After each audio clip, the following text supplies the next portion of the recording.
항상 우리를 그리스도 안에서 이기게 하시고 우리로 말미암아 각처에서 그리스도를 아는 냄새를 나타내시는 하나님께 감사하노라. 우리는 구원받는 자들에게나 망하는 자들에게나 하나님 앞에서 그리스도의 향기니 이 사람에게는 사람으로부터 사망에 이르는 냄새요 사람에게는 생명으로부터 생명에 이르는 냄새라. 누가 이 일을 감당하리요. 우리는 수많은 사람들처럼 하나님의 말씀을 혼잡하게 하지 아니하고 곧 순전함으로 하나님께 받은 것 같이 하나님 앞에서와 그리스도 안에서 말하노라. 아멘. 네, 잘 읽겠습니다. 감사합니다. 함께 해주셔서 고맙습니다. 네. 네, 우리가 오늘 9번째 고린도후서 시간입니다. 어제 수요일에 살펴봤던 것처럼 바울은 디도를 통해 보낸 그 눈물의 편지가 교회 가운데 어떻게 받아들였는지를 궁금해하고 기다리고 만나기를 사모하고 있었습니다. 그 중심에 바울의 변화된 모습들을 우리가 볼 수 있었고 어느새 그 연륜만큼이나 성숙해진 바울의 모습을 보았습니다. 우리 인생이 늙어져 간다는 것은 하나님이 우리를 지으신 그 형상에 가까워져 간다라고도 해도 그 방향으로 가까워져 간다는 모습으로 말해도 될 것입니다. 그게 우리의 방향이 되어야 된다는 것이죠. 그리고 또한 그의 이 나눔 속에서 그의 마음에 숨겨진 그 연약함들을 고스란히 나눴던 것도 봤습니다. 그 연약함의 나눔 속에서 바울이 말하자고 했던 것은 내가 이렇게 힘들다라는 것들을 이야기하기 전에 정말 복음을 위해 산다는 삶의 현실 속에서 우리가 어떤 모습을 가져야 되는지에 대한 이야기였죠. 그럴 때 우리의 연약함을 인정하고 그 안에 담으시는 하나님의 은혜와 능력을 드러낼 수 있는 게 신자여야 된다고 말씀드렸습니다. 바로 그 연장선에서 바울은 그 마게도냐의 이야기가 참 궁금한데 그 이야기는 7장 5절로 잠시 밀어놓고 바로 그 이야기를 오늘 14절부터 7장 4절까지 상당히 긴 분량의 이야기를 통해 다루고 있는 걸 보게 됩니다. 사실 바울이 이 고린도후서를 쓰게 된 계기도 바로 그 부분에 대한 오해였기 때문에 그 부분에 대한 이야기를 하지 않을 수 없었던 것이죠. 특별히 오늘도 그렇지만 과거에도 기독교의 신앙을 가지고 우리가 인생 속에서 승리한다는 게 뭐냐라는 이해가 조금은 다른 입장을 가지고 말하는 분들도 여전히 계신 것 같습니다. 당시 고린도 교회 안에 들어왔던 거짓 선도들이, 거짓 사도들이, 거짓 선생들이 바울을 비난했던 것이 무엇입니까? 야, 바울을 봐라. 저 인생의 고난을 보고, 저 인생의 약함을 보고, 저 인생의 참 고단함을 봐라. 어떻게 기독교 신앙을 갖고 있다 하면서 예수님의 십자가의 복음의 그 승리를 믿는다 보면서 저렇게 살 수 있노? 라고 이야기를 했던 것이죠.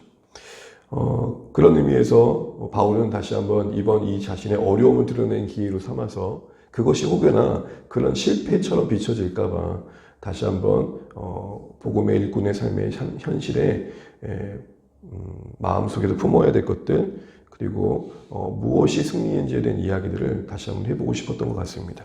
그래서 여러분 오늘 14절에 보면은 이런 말이 나오죠. 우리 14절 말씀 함께 읽겠습니다. 14절입니다. 시작.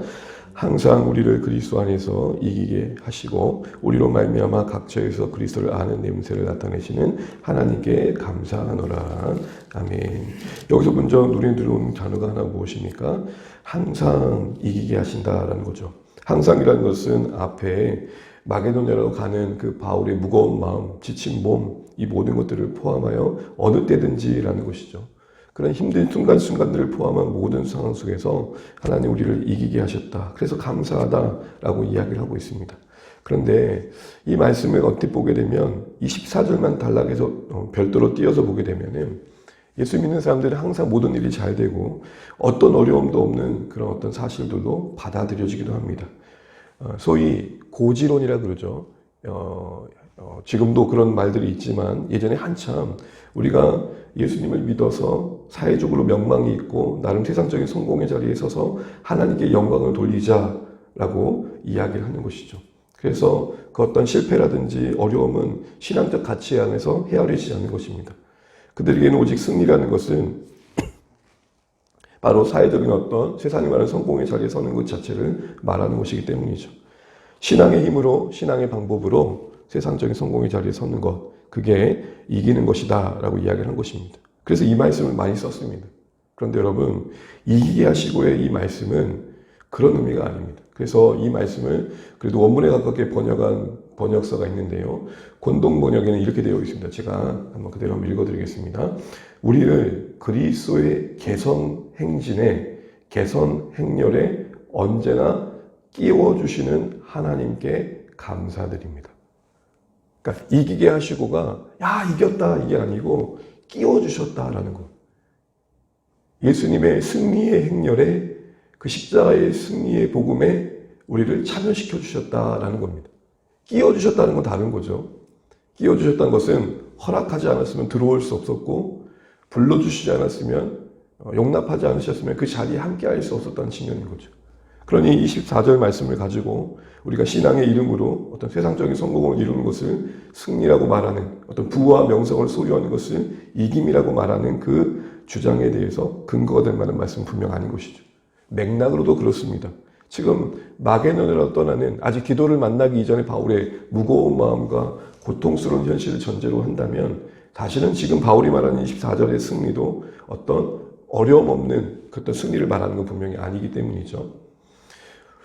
성도 여러분, 여기서 이 14절의 말씀을 나누면서 바울이 그리고 있는 이 행렬, 그 개선 행렬이라는 것은 당시 로마 시대에 종종 볼 수 있었던 모습입니다. 군인이 외부의 전쟁에 나가서 승리를 하게 되면 그 군대를 이끌었던 장군은 맨 앞에 멋지게 서서 그 행렬의 패러디에 맨 앞에 서게 됩니다. 그래서 마을 사람들에게, 도시 사람들에게 그 명성과 그 되게 대단함을 이렇게 보이게 되는 거죠. 그 승리의 명예로움을 이렇게 높임받게 됩니다. 근데 이 개선행렬의 특징 중에 하나가, 그렇게 전쟁을 주도했던 장군이 맨 앞에 서고, 그리고 그 다음에 함께했던 군인들, 그리고 맨 끝자락에 바로 포로들이 따라오게 됩니다. 전리품과 함께. 여러분, 바울이 이렇게 개선행렬에서 끼워주셨다고 할 때 그 위치는 어느 정도라고 생각하십니까? 우리 고린도전서 4장 9절을 잠깐만 한번 살펴보겠습니다. 고린도서 4장 9절입니다.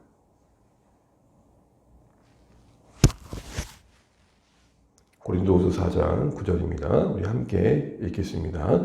내가 생각건대 하나님이 사도인 우리를 죽이기로 작정된 자같이 끄트머리에 두셨으며 우리는 세계 곧 천사와 사람들에게 구경거리가 되었노라. 아멘.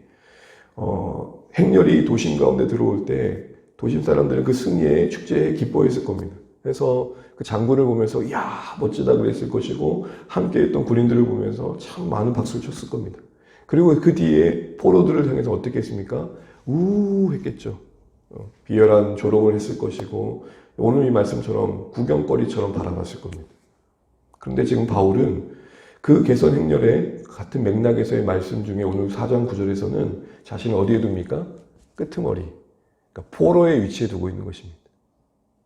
어느 정도로 지금 이 승리를 이야기하고 있는지 우리가 여기서 생각해 보게 됩니다. 결국 말은 이렇게 하는 것이죠.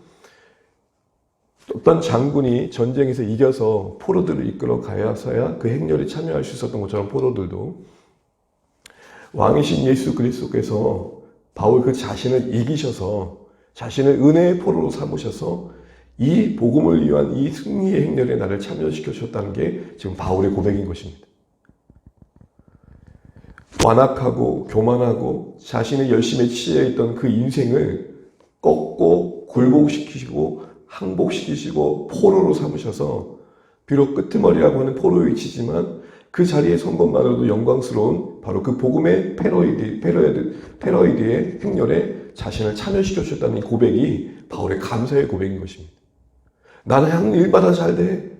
나는 어려움이 없어. 기도할 때마다 응답되고 모든 범사가 지금 잘 돼. 이런 차원의 승리를 말하는 게 아니라, 비록 내가 어렵지만 감사한 것은 이 개선 행렬의 끄트머리, 그 포로의 자리에 있는 자신의 위치조차도 은혜이기 때문에 지금 감사하고 있는 것입니다.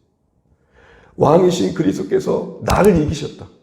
내 교만을 이기시고, 내 완악함을 이기시고, 내 좁아진 마음을 이기셔서 결국 나를 항복시키셔서 그 은혜와 사랑에 매여 이 복음을 위한 이 삶에 나를 참여시켜 주셨다. 그래서 난 감사하다라고 이야기를 하고 있는 것입니다. 사람들은 회개처리도 가지고 있는 스펙을 보면 고생하지 않아도 될 텐데, 저렇게 고생하노라는 자들에게 오히려 바울은 나는 고생하는 게 아니라 영광스러운 지금 대열에 참여하고 있고, 그 대열 안에서도 끄트머리에 있는 인생이지만 감사하다. 왜요? 그것조차도 끼워주시지 않았으면 참여할 수 없었으니까. 사랑하는 주 안에 가는 여러분, 사랑하는 목자국민 여러분, 예수 믿으면 좀 편하게 믿으면 안 될까요? 이렇게 한번 누가 물으시지 않습니까? 뭐 이렇게 고생하면서 믿냐? 뭐 그렇게 애쓰면서 믿어? 그럼 한번 생각해 보십시오. 어떻게 보면 어떨 때는 내가 굳이 이렇게 마음고생할 필요가 뭐가 있지? 바울도 그렇지 않습니까?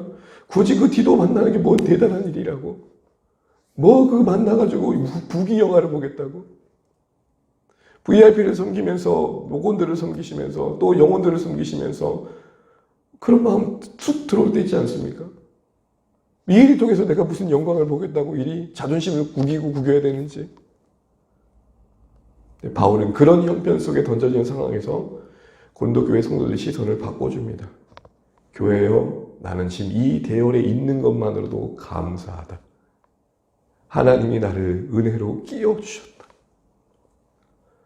우리 찬양했지만 항온의 날에 우리가 인생의 끝날이 지난 날을 돌아볼 때에 정말 우리 가슴이 품고 하나님을 만날 때에 참 잘했다 할 만한 인생의 이야기가 뭐겠습니까?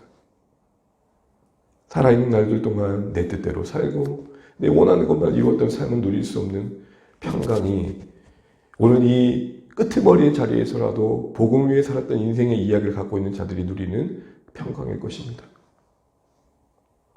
우리 사랑하는 주 안에 가족 여러분, 우리의 이김의 개념이 바뀌시면 좋겠습니다. 오늘 사실은 번역이 이기겠다라고 되어 있지만 사실은 그 승리의 다리에 끼워주셨고 그래서 나는 그 승리에 참여하는 것뿐이다라는 말들을 기억해야 될 것입니다. 은혜로 나를 복음을 위한 삶을 살도록 허락하셨다는 감정과 아이고 내가 복음 때문에 고생하네와는 다를 것입니다. 이런 감사가 바울에겐 분명히 있었던 것이죠. 그런 감사의 연장선에서 이어지는 그의 또 다른 그 행렬 안에서의 자신의 정체성을 그는 이렇게 고백합니다. 후반절을 보시게 되면은 그리스도라는 냄새를 나타내신 하나님께 감사하노라. 15절도 한번 보시게 되면 우리는 구원받는 자들에게나 망하는 자에게나 하나님 앞에서 뭐라고 합니까? 그리스도의 향기라. 여러분, 향기가 특징이 뭡니까? 당시에 승리의 행렬, 도심한에서 했던 그 개선 행렬 가운데는 이런 의식이 있었다고 합니다. 앞에서 신전을 향해 갈아가면서 그 승리를 기념하는 제사를 드리는 신전을 향해 가면서 신전에서도 제사가 드려지고 향이 올려가고 그 패러이드 행렬 곳곳에서도 이렇게 향을 뿌렸다고 합니다. 그럼 향을 날리는 것은 그 향기는 그 현장에 있지 않은 사람들에게도 저 멀리 있는 사람들에게도 전해져서 승리의 소식이 전해지는 수단이 되었겠죠. 그리고 이 향기의 특징은 뭡니까? 그 향을 발언하는 그 근원을 주목시키는 거죠. 우리가 향기 때문에 꽃을 보는 거죠. 향기의 기능은 향기 그 자체를 주목시키기보다는 꽃 자체를 보게 하는 수단인 거죠. 여기서 우리는 그리스도의 향기로서 자신을 드러내고 있는 바울의 모습에서 그 인생의 목적이 내 평생 삶을 통해서 나의 삶을 통해 주님이 더 주목받으시면 좋겠다. 내가 그런 인생으로 부름받았다는 것을 고백하고 있는 것이고 지금 그것을 승리라고 말하고 있는 것입니다. 그러면서 그는 또한 그 감사와 함께 그 부여된 책임에 대한 그 역할에 대한 막중한 책임감을 느끼고 있는 걸 보게 됩니다. 우리 16절 말씀 같이 한번 읽겠습니다. 이 사람에게는 사망으로부터 사망이 이르는 냄새요 저 사람에게는 생명으로부터 생명이 이르는 냄새라 누가 이 일을 감당하리요. 아멘. 누가 이 일을 감당하리요. 누가 이 그리스도를 드러내는 복음을 드러내는 하나님의 영광을 위하는 이 은혜의 일에 이 일들을 감당하리요. 이 말 안에는 이 무거운 책임을 누가 감당할 수 있겠습니까? 라고 말하는 만큼 자신에게 주어진 그 위치를 막중하게 여기고 있는 고백인 것입니다. 왜 무겁게 여깁니까? 그것이 사망과 생명을 가르기 때문입니다. 우리는 별거 아니지만 우리는 다만 그 개선 행렬의 끄트머리에 있는 포로이지만 우리가 나누는 내용은 영혼을 다루는 것입니다. 사회적인 위치와 상관없이 여러분 우리가 어떤 복음을 갖고 있는지를 잊지 마십시오. 우리의 프라이드는 복음으로 말미암은 것이 되어야 할 것입니다. 세상은 우리의 가치를 모르지만 오늘 성경은 말합니다. 너가 말하는 그 복음이 한 인생의 영원한 생명과 영원한 생명을 가른다는 것입니다. 거기서 느끼는 책임감이 바울이 지금 붙들고 있는 것입니다. 사역자인 저뿐만 아니라 우리 모든 성도님들은 이 복음이 가고 있는 이 막중함 앞에서 우리 나름의 책임감을 느껴야 될 것입니다. 한 일로 우리에게 붙여진 영혼들에 대해서 가벼이 여기지 않아야 될 것입니다. 내 말 한마디가 그리스도를 드러내느냐 드러내지 않느냐를 좌우할 것이고, 또한 내 말 한마디가 저 영혼에게 영원한 생명을 주느냐 아니면 영원한 사망의 가는 길로 방치하느냐를 가를 수 있는 중요한 계기가 될 수 있기 때문에 그렇던 것이죠. 사람들은 우리의 외모와 겉모습을 보는 게 당연할 것입니다. 그러나 우리도 똑같은 시선으로 우리를 그렇게 헤아리면 안 될 것입니다. 왜죠? 우리 안에 부탁해 주신 이 복음이 막중합니다. 누가 이 일을 감당하리요라고 외칠 만큼 바울은 이 정말 버거운 책임감으로 이 일을 감당해야 된다고 이야기하고 있는 것이죠. 그러면서 그 책임감을 따라 17절에 이렇게 말합니다. 나는 17절처럼 산다라는 것이죠. 우리 한번 읽어보겠습니다. 우리는 수많은 사람들처럼 하나님의 말씀을 혼잡하게 하지 아니하고 곧 순전함으로 하나님께 받은 것 같이 하나님 앞에서 그리스도 안에서 말하노라. 이런 책임감이 있기 때문에 17절까지 하지 않는다는 겁니다. 여기서 혼잡이라는 것은 섞어서 무엇을 판다라는 것입니다. 섞어서 무엇을 판다, 이 말은 무슨 말입니까? 이 장사를 하듯 복음의 사역을 하지 않았다라는 것입니다. 그래서 오늘 바울은 이 이야기를 통해서 순전하게 말씀을 전하기 위해 있었음을 이야기하고 있는 것이죠. 마치 말씀을 파는 잡상인들처럼 살지 않았다는 겁니다. 파는 자가 아니라 파경받은 자로서의 삶을 살았다는 것이죠. 그래서 처음 하나님께서 주셨을 때 받은 그 말씀으로 나는 늘 섬겼다라고 말하는 겁니다. 왜요? 그 일이 막중하기 때문에. 그래서 복음에 엉뚱한 것을 섞지 않았다는 겁니다. 이런 말을 통해서 우리는 다시 한번 바울이 그 사역의 고단한 현실 속에 그가 그 자신을 지켰던 중요한 것들을 다시 한번 확인하게 되는 것이죠. 감사가 있었습니다. 그 승리의 행렬에 하나님께서 껴주셨다는 것 자체에 기뻐하고 있고, 그 위치가 끄트머리 포로에 위치해 있는 것만으로도 감사합니다. 왜요? 그마저도 왕이신 그리스도께서 자신을 붙들어 굴복시켜 주셨기 때문에 참여할 수 있었음을 알기 때문이죠. 또한 그 연장선에서 자신 또한 무거운 책임감을 가지고 있습니다. 이것이 오늘 바울을 그 사역의 현장에서 붙들었던 중요한 내용이었던 것이죠. 오늘도 동일한 삶의 하루하루를 살아가면서 감사와 또 우리에게 준 이 복음의 막중한 책임감을 우리가 느끼면서 하나님의 은혜에 힘입어서 허락하신 삶의 자리에 하나님이 일해 가시는 그리스도의 복음의 승리를 만들어 가시는 그 은혜의 행렬에 우리가 함께 가는 또 오늘의 말씀 되시기를 주님의 이름으로 축복합니다. 기도하겠습니다. 오늘은 길가 케갈리 여울 목장에 섬기시는 우리 선교사님 위해 기도하겠습니다. 우리 박준번, 백지현 선교사님, 우리 자녀 소연이 제성 위해 기도하겠습니다. 그러한데 케갈리 섬기시고 있고요. 나누리 의료센터를 위해 섬기고 계십니다. 부모님의 구원을 위해서 계속해서 오랜 시간 기도하고 계시는데 하나님 응답해 주시도록 기도해 주십시오. 또 자녀의 인생을 위해서 기도해 주시고 또 병원에 운영하고 있는 물리치료실에 확장을 통해서 많은 환자들을 섬길 수 있는데 잘 감당하실 수 있도록 건강한 지혜를 위해 기도해 주시고 여러 그 외의 사역들 가운데도 하나님의 인도하심과 열매 맺음을 경험할 수 있도록 기도해 주시기 바랍니다. 우리 시간 먼저 박준번, 백지영 선교사님 사역 현장과 가정을 위해서 같이 한번 기도하겠습니다. 하나님 아버지 은혜를 감사합니다. 오늘 이렇게 키갈리의 얼굴 목장 섬기시는 우리 르완다 키갈리의 우리 박준번, 백지영 선교사님을 위해 기도합니다. 하나님 아버지 정말 무엇보다도 간절히 구하는 것은 우리 선교사님의 가정의 부모님들의 영혼의 구원에 하나님 아버지 위해서 기도합니다. 하나님 그 부모님 마음들을 어루만져 주시고 하나님 아버지 찾아가 주시고 하나님 그 생명의 주 되신 주님을 만나고 평강 중에 주님을 소망할 수 있도록 역사해 주시기를 간절히 바라고 원합니다. 아버지 하나님 정말로 하나님께서 그 심령을 찾아가 주시옵소서. 어루만져 주시고 선교사님의 그 간절한 기도에 응답하여 주시옵소서. 선교 현장에서 섬기는 영혼들을 잘 감당하게 도와주시고 그 낙후된 도시 한복판에서 의료 선교를 감당하고 있습니다.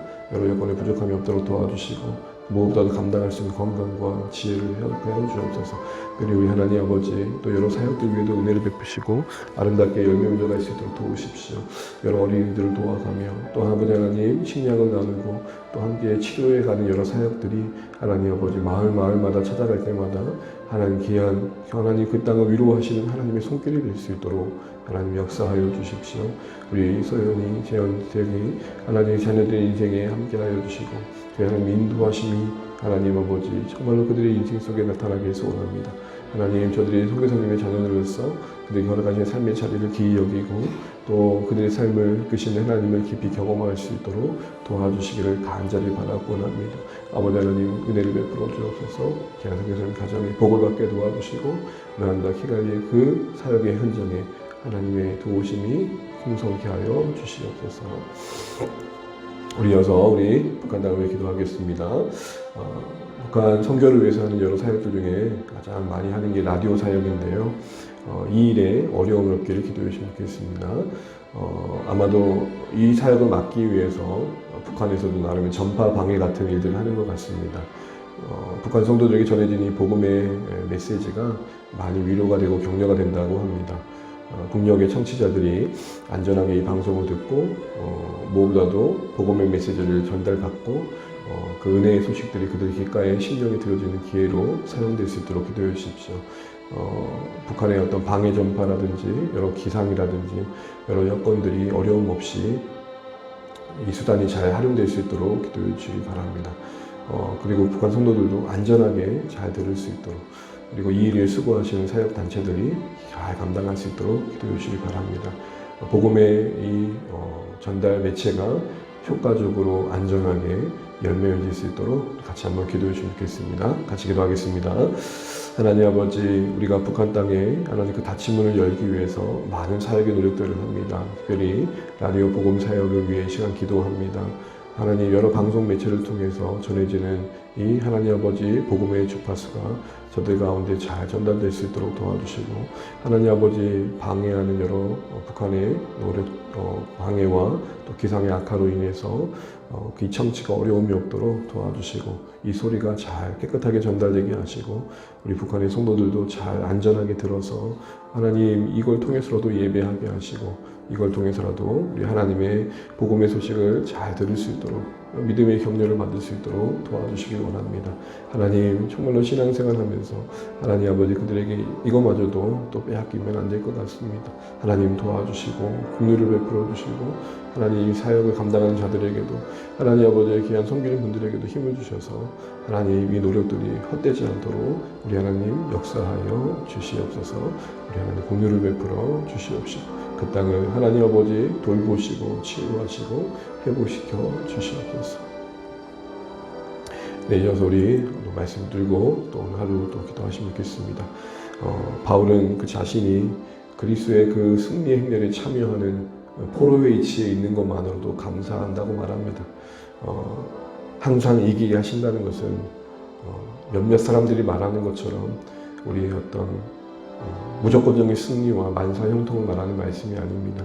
우리가 어디에 있든지 그리스도의 승리 행렬에 참여함으로 하나님의 은혜와 그 복음을 드러내는 인생으로서의 삶을 고백하고 있는 것이고 그 일이 끼워주시는 참여시켜주시는 하나님의 은혜로부터 시작됨을 고백하고 있는 것입니다.